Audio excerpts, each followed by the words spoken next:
इसी प्रश्नावली का आगे वाला सवाल है, देखते हैं। दिनेश ने शौचालय बनवाने के लिए 15,000 रुपए 15% वार्षिक ब्याज की दर से बैंक से ऋण लिया। 3 वर्ष बीतने पर दिनेश को कितने रुपए वापस करने होंगे?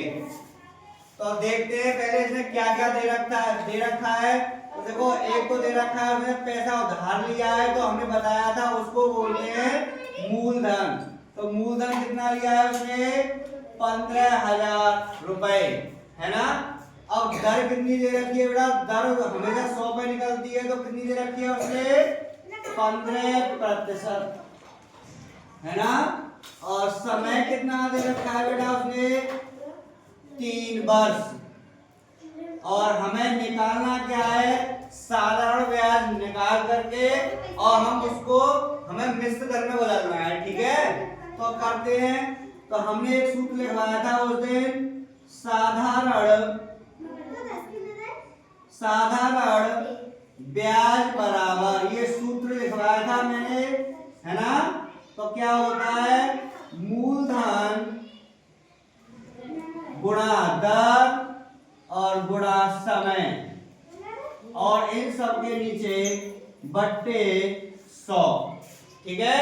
अब इसमें क्या करेंगे? जो वैल्यू दे रखी है उनको इसमें मान रख देंगे। मूलधन कितना दे रखा है बेटा? 15,000। कितना दे रखा है मूलधन? 15,000। तो यहाँ रख देंगे 15,000 गुणा दर कितनी दे रखी है? 15%। तो 15, और समय कितना दे रखा है? 3 साल के लिए, 3 वर्ष, वो भी वार्षिक था इसीलिए। तो बट्टे 100। देखो, जीरो से ये जीरो कट गई, इस जीरो से ये जीरो कट गई, ऊपर बचा 150। तो अब इसका कर देंगे गुणा।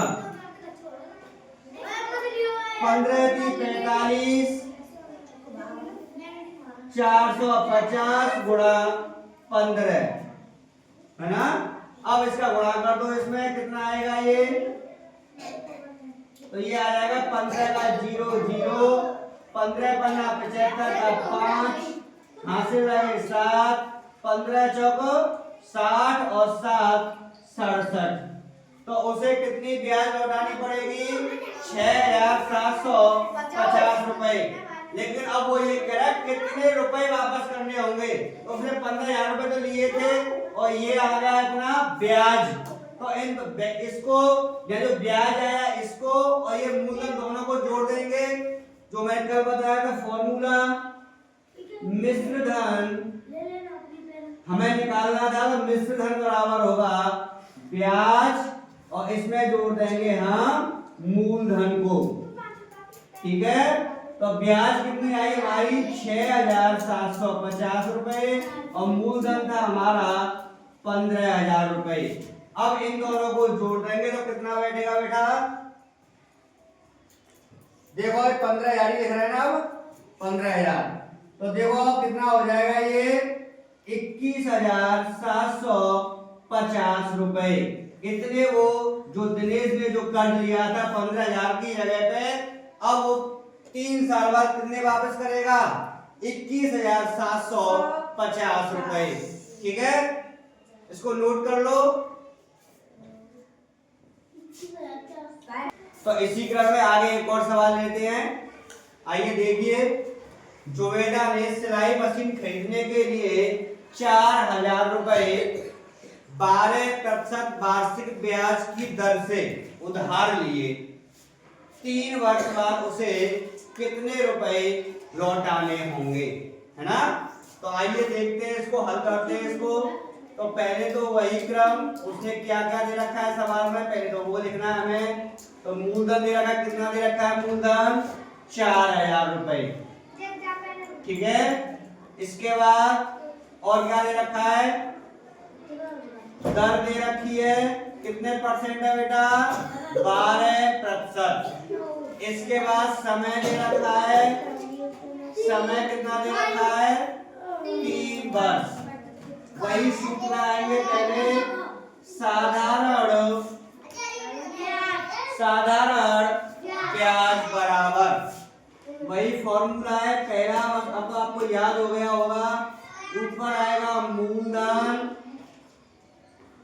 गुणा दर गुणा समय, ठीक है, और नीचे आएगा बट्टे 100। अब क्या करेंगे, जो वैल्यू दे रखी है उनको इसमें रख देंगे।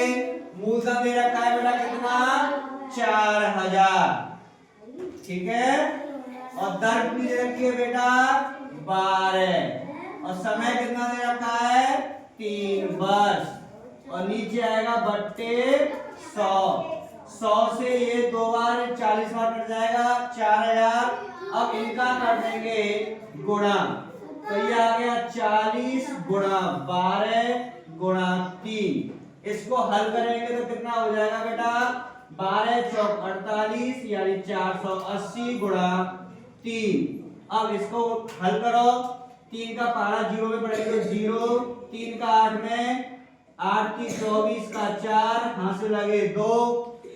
इसके बाद 3 का पहाड़ा 4 पड़ेंगे, 3 चौक 12 और हासिल थे हमारे 2, तो कितने हो गए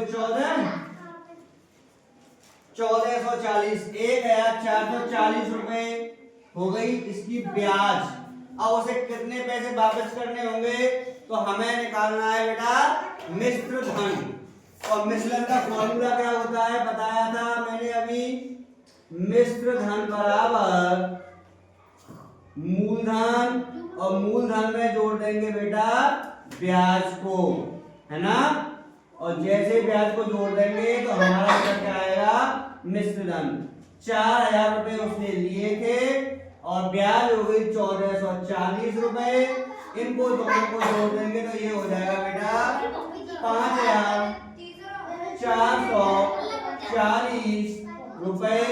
ये इस सवाल का आंसर होगा, यानी जुबेदा को 5440 रुपए वापस करने होंगे ब्याज सहित। और इस तरह से हम आराम से साधारण ब्याज के आसानी से सवाल कर सकते हैं आराम से, है ना। यही फॉर्मूले हैं, बस इन्हीं फॉर्मूलों से हम आराम से अपने गणित के सारे सवालों को हल कर सकते हैं। Thank you.